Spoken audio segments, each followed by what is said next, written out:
આજે સવારથી મારા સદભાવના ઉપવાસના કાર્યક્રમ નિમિત્તે હું આપ જિલ્લાના સૌ આગેવાનોની વચ્ચે બેઠો છું. મેં જ્યારે જાહેરાત કરી હતી ત્યારે હું ઉપવાસ કરીશ એટલી જ જાહેરાત કરી હતી. પરંતુ આજે મેં અહીંયા જોયું અને બધા જ જિલ્લામાં જોઉં છું કે હજારોની સંખ્યામાં સંતો, મહંતો, આગેવાનો, નાગરિકો આ સદભાવના ઉપવાસમાં જોડાઈને એમાં એક નવી શક્તિ પૂરતા હોય છે. આ મારી સાથે ઉપવાસમાં જોડાયેલ હું આપ સૌનો ખૂબ ખૂબ આભાર માનું છું, આપને વંદન કરું છું. ભાઈઓ બહેનો, જાણે આપણા દેશમાં ગયા 10 વર્ષથી એક સ્પર્ધા ચાલી છે. એક સ્પર્ધા આવતા જતા રસ્તે ચલતા કોઈને પણ જાણે ગુજરાતને ટપલી દાવ કરવાની ફેશન થઈ ગઈ છે.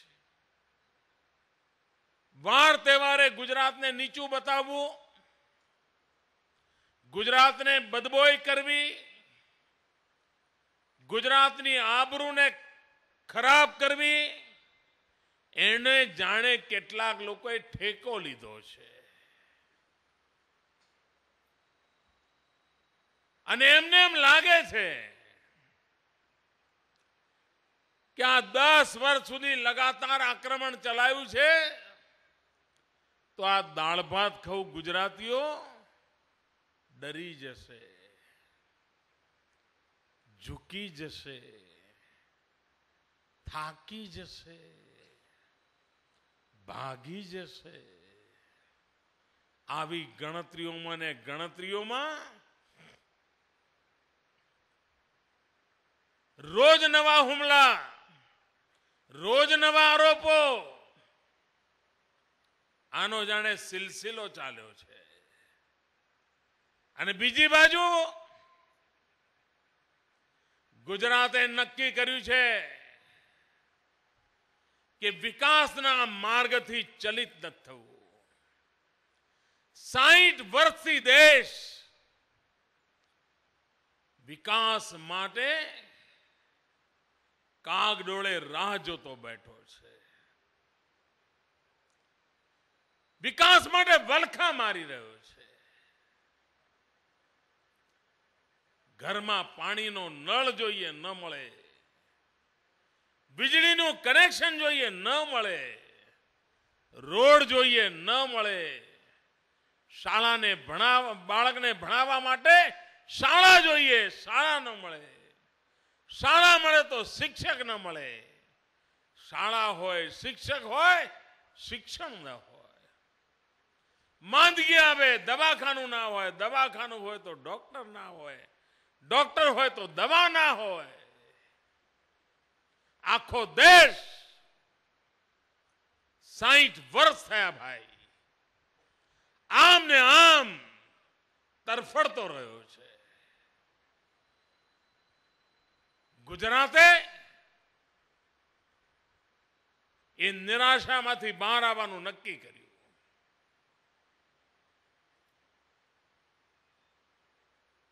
સામાન્ય માનવીના સુખ દુઃખની ચિંતા કરવાનું ગુજરાતે બીડું ઉઠાવ્યું. 60 વર્ષ જેવા ગયા એવા ગયા, પણ આપણે માથે હાથ મૂકીને રડતા બેસી ન શકીએ. સામાન્ય માનવીને દુખિયારો ન જોઈ શકીએ. નાગરિકો દુઃખમાં સબળતા હોય એવી પરિસ્થિતિ આપણને પાલવે નહીં. અને એનો એક જ ઉપાય, આ બધી મુસીબતોમાંથી બહાર આવવું હોય એનો એક જ ઉપાય, અને ઉપાય વિકાસ. આ એક જ જડીબુટ્ટી એવી છે કે જે જડીબુટ્ટી બધી જ મુસીબતોમાંથી મુક્તિ અપાવી શકે, બધા જ સંકટોમાંથી બહાર કાઢી શકે. અને તેથી ગુજરાતે અપપ્રચારની આંધી વચ્ચે, જૂઠાણાના જુલ્મ વચ્ચે, જાત જાતની ભાત ભાતની તરકીબો દ્વારા રાજકીય કાવા દાવા પેંતરાઓની વચ્ચે માત્ર ને માત્ર વિકાસનો મંત્ર લઈને આગળ ધપવાનો નિર્ધાર કર્યો. અને એનું પરિણામ આવ્યું છે કે આજે હિન્દુસ્તાનમાં ક્યાંય પણ કોઈ ગુજરાત બોલે તો ત્યાં ઉભેલા બધા બોલે, ભાઈ ગુજરાત એટલે વિકાસ. એક શબ્દ સરસ રીતે નીકળી પડે. અને ક્યાંય કોઈ બોલે વિકાસ તો સામેથી જવાબ મળે ગુજરાત. વિકાસ એટલે ગુજરાત, ગુજરાત એટલે વિકાસ. વિકાસનો અર્થ જ ગુજરાત થઈ ગયો છે. ચારે તરફ એની ચર્ચા છે ભાઈઓ. હમણાં મારા બધા મિત્રો ચીનની વાત કરતા હતા. ચીન શા માટે ગુજરાતને આટલું મહત્વ આપવા માંડ્યો? કે એને લાગ્યું કે વિકાસની દિશા પકડેલું એક રાજ્ય છે. ચીને ચિંતા કરવી પડે તો પણ ગુજરાતની કરવી પડે એવી છે, અને ચીને કઈ શીખવું હોય તો પણ ગુજરાત કામ આવે છે. એ ચીનના મગજમાં બરાબર બેઠું છે. ભાઈઓ બહેનો, આ વિકાસની આટલી બધી વાહવાહી થાય છે. કોઈ ગુજરાતના વિકાસ માટે હવે મતભેદ નથી ધરાવતો. બહુ તો આની ક્રેડિટ કોને આપવી એના માટે મતભેદો ધરાવતા હશે. ભાઈઓ બહેનો, આ કોના કારણે વિકાસ થયો છે? શું કારણ છે કે આટલો વિકાસ થયો છે? કોઈ એક મુખ્યમંત્રીને કારણે થયો છે? કોઈ સરકારના કાર્યક્રમને કારણે થઈ ગયો છે? ના, આ વિકાસ થયો છે આપના સૌના કારણે. આ વિકાસના સાચા યશભાગી હોય તો આપ સૌ નાગરિક ભાઈઓ બહેનો છો. ગુજરાતના 6 કરોડ નાગરિકો, એમનો પુરુષાર્થ, એમનો પરસેવો, એમનો પરાક્રમ, એના કારણે આજે આ ગુજરાતને વિકાસને પ્રાપ્ત કર્યો છે. એવી કઈ તાકાત છે કે જેના કારણે અન્ય રાજ્યો પાછળ રહી ગયા પણ ગુજરાત આગળ નીકળી ગયું? કઈ તાકાત છે? ભાઈઓ બહેનો, 10 વર્ષના ગુજરાતનો આ દસકો, વિકાસનો દસકો, ડંકાની ચોટ પર એ પુરવાર કરે છે. ડંકાની ચોટ પર પુરવાર કરે છે કે આ વિકાસના દસકાના મૂળમાં 6 કરોડ ગુજરાતીઓની એકતા, 6 કરોડ ગુજરાતીઓની શાંતિ, 6 કરોડ ગુજરાતીઓનો ભાઈચારો, એના કારણે આ વિકાસ થયો છે.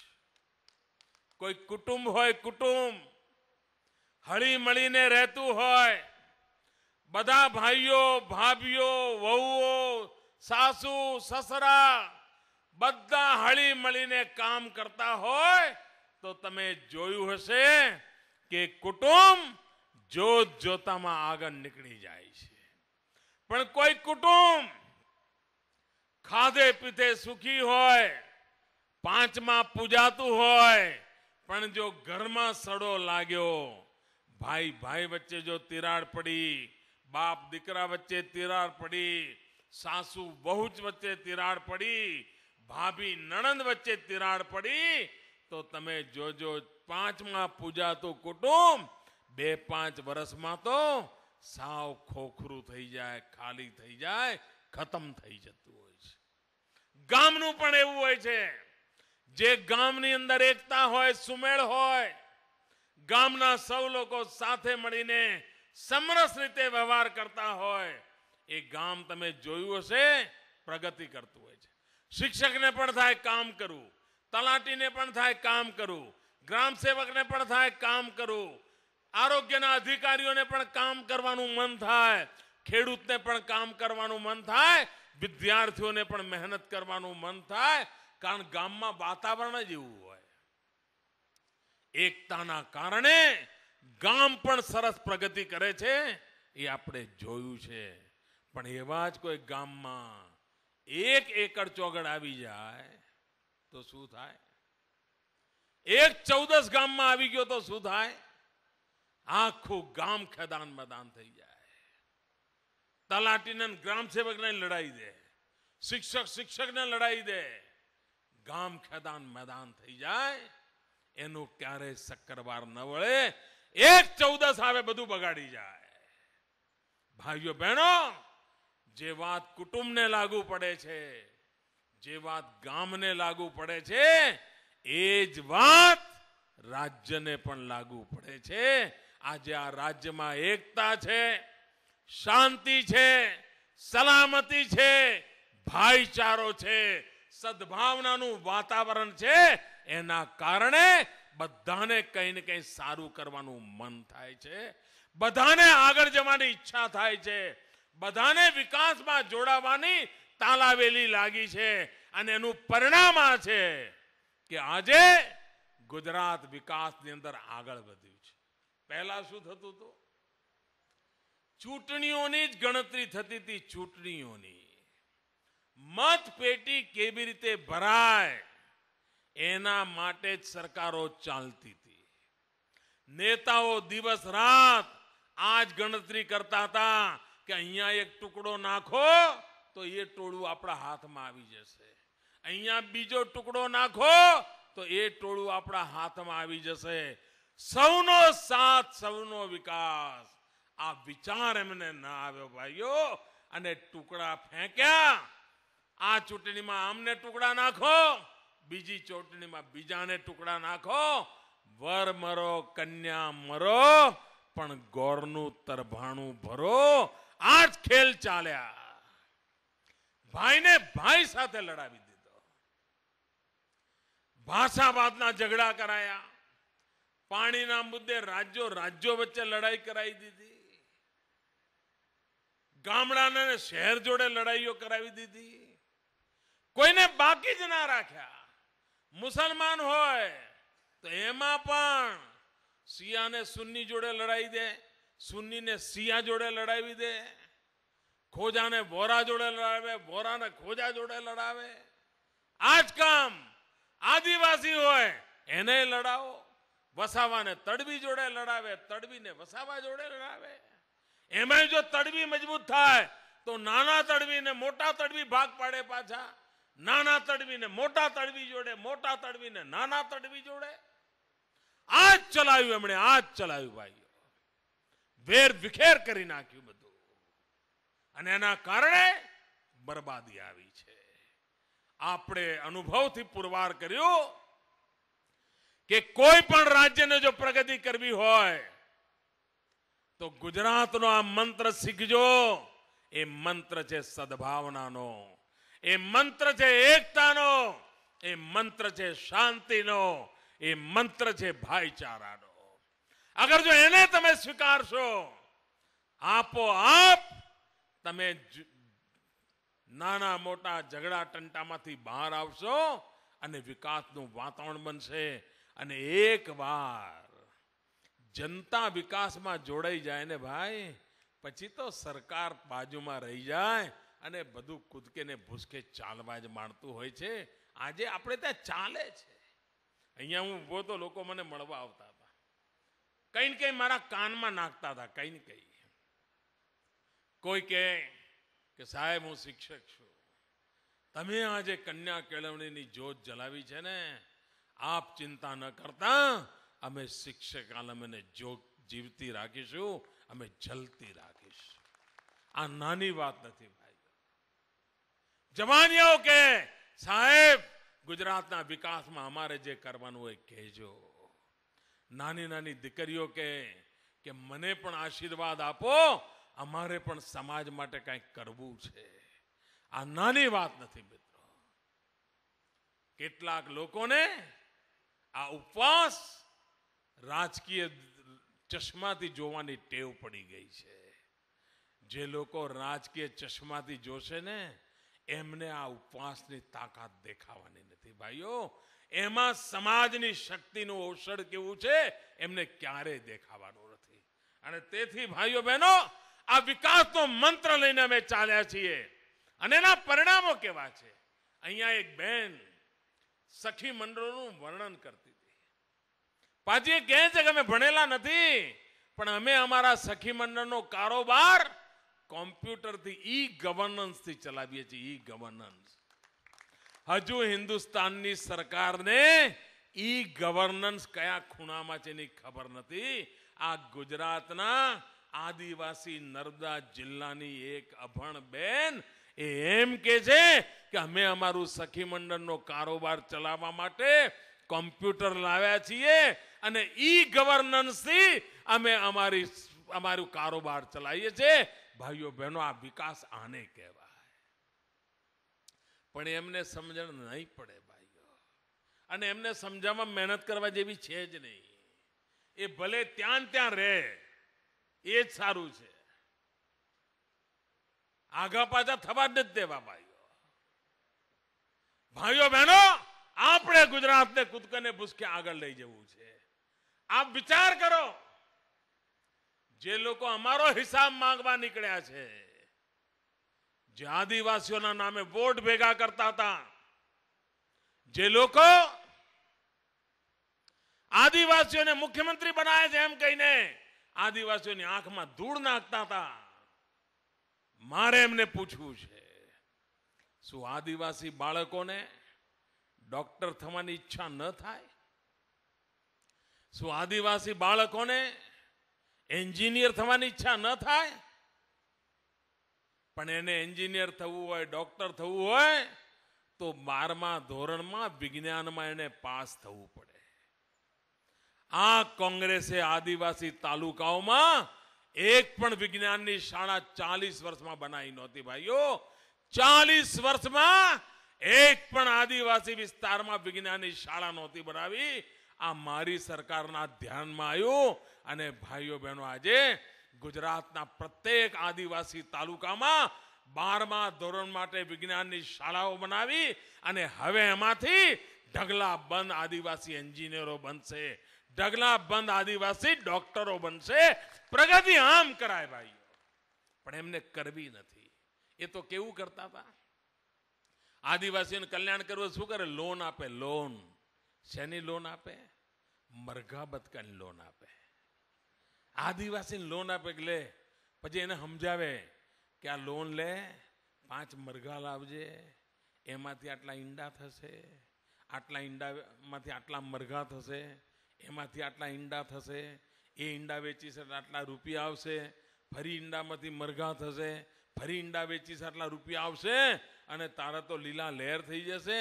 એટલે પેલો બિચારો આદિવાસી 5 મરઘાની લોનના પૈસા માથે દેવું કરીને 5 મરઘા લે. બિચારો ખુશ થતો થતો મરઘા લઈને ઘેર ગયો હોય. હજુ તો અઠવાડિયું ના થયું હોય, એકે ઈંડું મળ્યું ના હોય અને હાંજે લાલ લાઈટ વાળી ગાડી વાળા સાહેબ આવી જાય. પેલો આદિવાસી બિચારો ભળો ભોલો, આવો સાહેબ આવો, છેક શહેરમાંથી આવ્યા છો, લો તારે જમીન જજો. બસ પતી ગયો. હવે જમવાનું એટલે શું થાય ભાઈ? એક મુરગીનો વારો નીકળી જાય. 5 અઠવાડિયામાં તો 5 મુરગી પૂરી.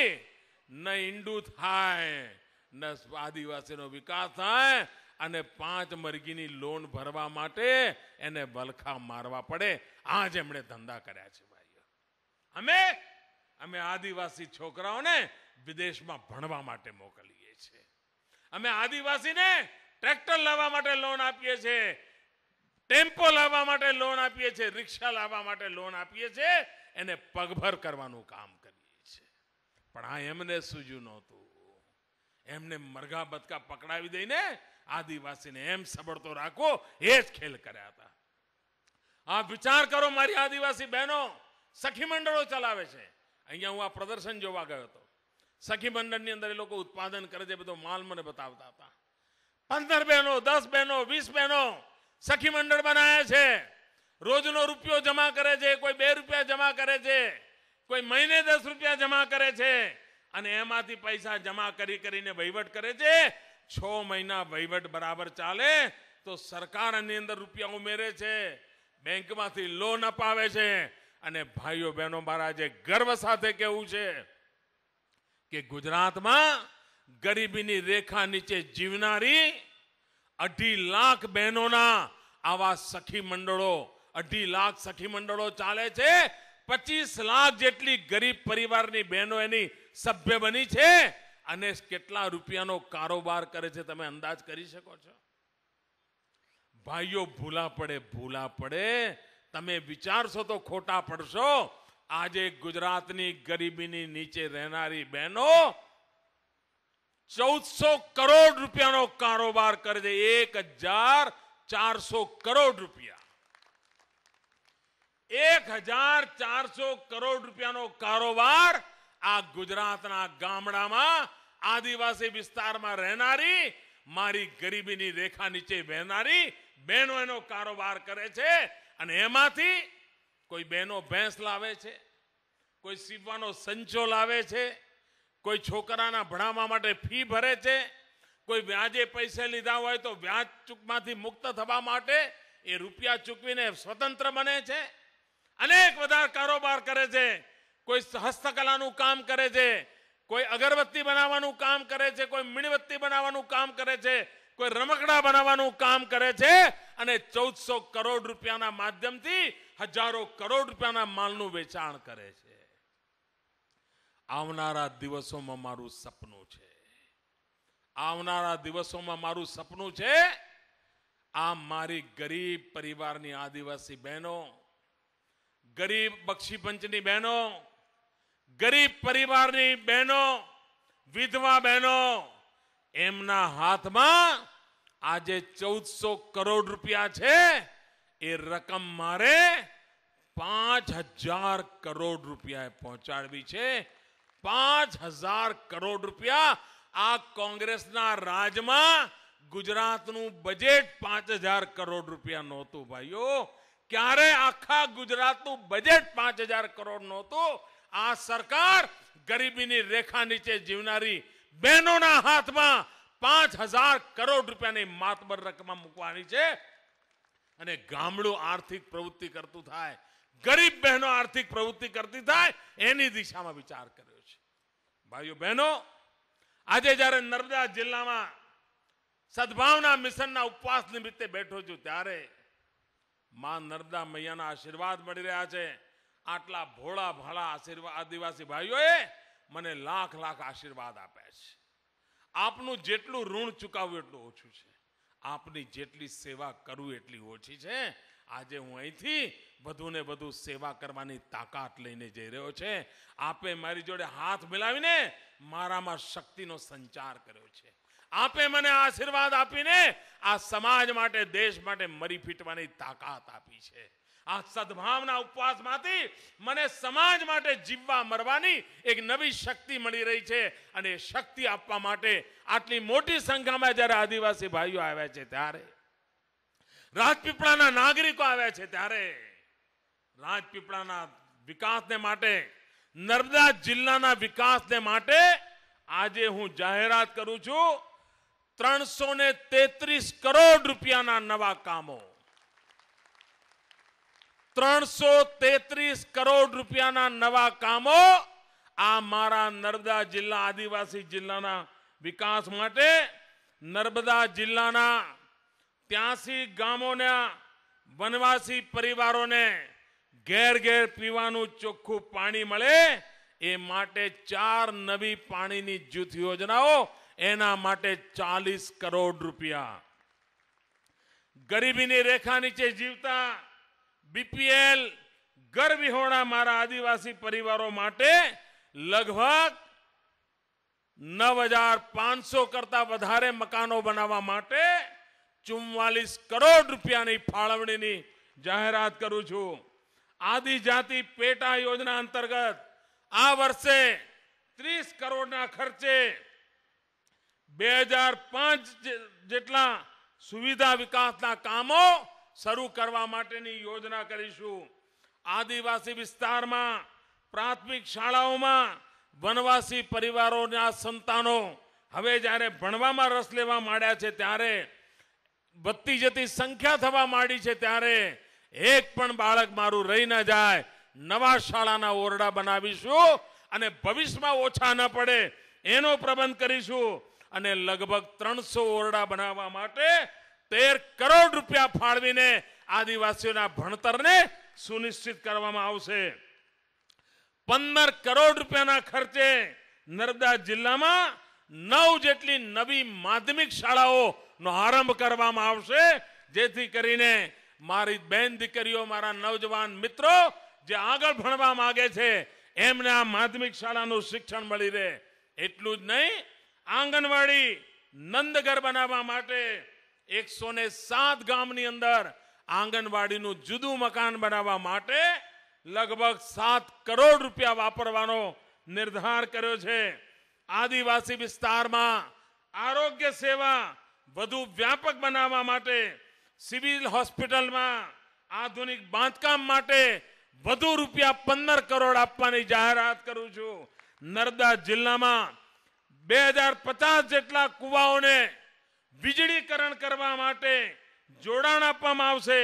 આ હેતુસર વીજળી પુરવઠાની નિયમિત પરિવહન માટે ડેડિયાપાડા તાલુકામાં મોસદા અને નાંદોદ તાલુકાના જેસલપુરમાં 66 કેવી સબસ્ટેશન બનશે. લગભગ 26 કરોડ રૂપિયાના ખર્ચે આ 66 કેવી સબસ્ટેશન આ નર્મદા જેવા નાનકડા જિલ્લાને આપવાનો આ સરકારે નિર્ધાર કર્યો છે. ડેડિયાપાડા અને સાગબારા જેવા દૂરના આદિવાસી વિસ્તારમાં બિનપિયત ખેતી કરતા ગરીબ કિસાનોને સિંચાઈની સુવિધા પહેલીવાર આપવાની આ સરકારે મહત્વાકાંક્ષી યોજના બનાવી છે. અને એમાં બંને તાલુકામાં મળીને રૂપિયા 63 કરોડના ખર્ચે 55 મોટા ચેકડેમ, 260 જેટલા નાના ચેકડેમ અને અમારા ડેડિયાપાડા સાગબેરા ઉબડ-ખાબડ ધરતીવાળા પ્રદેશમાં ખેડૂતને પાણી મળી રહે એનો પાકો પ્રબંધ કરવાનો નક્કી કર્યો છે. અને એમાં 63 કરોડ રૂપિયા વાપરવાનું નક્કી કર્યું છે. ડેડિયાપાડા જેવા અતિ પછાત તાલુકામાં 8 નવી લિફ્ટ ઇરિગેશન યોજના માટે લગભગ 1 કરોડ રૂપિયા વધારાના ખર્ચવાનું આ સરકારે નક્કી કર્યું છે. કરજણ જળાશયની 16 કિલોમીટર લાંબી હાઈ લેવલ કેનાલમાંથી નાંદોદ તાલુકાના 12 ગામોના 1200 હેક્ટર ભૂમિને સિંચાઈનો લાભ આપવા માટે 45 ચેકડેમો, 6 મોટા તળાવો રિચાર્જ કરવા માટે જળ સંપત્તિ અંતર્ગત 25 કરોડ રૂપિયા ફાળવવાનું નક્કી કરવામાં આવ્યું છે. ડેડિયાપાડા, નાંદોદ, તિલકવાડા તાલુકામાં 27 મોટા ચેકડેમો લગભગ 25 કરોડ રૂપિયા મંજૂર કરીને 1400 હેક્ટર જમીનને ખેડૂતને પાણી મળે એનો પ્રબંધ કરવાનું નક્કી કર્યું છે. નર્મદા જિલ્લાના 4 તાલુકાઓમાં મળીને 310 જેટલા નવા ચેકડેમો માટે 25 કરોડ રૂપિયા ફાળવી દીધા છે. અને આ ચેકડેમોમાંથી 930 હેક્ટર નવી જમીન, વધારાની જમીન એને સિંચાઈનો લાભ મળવાનો છે.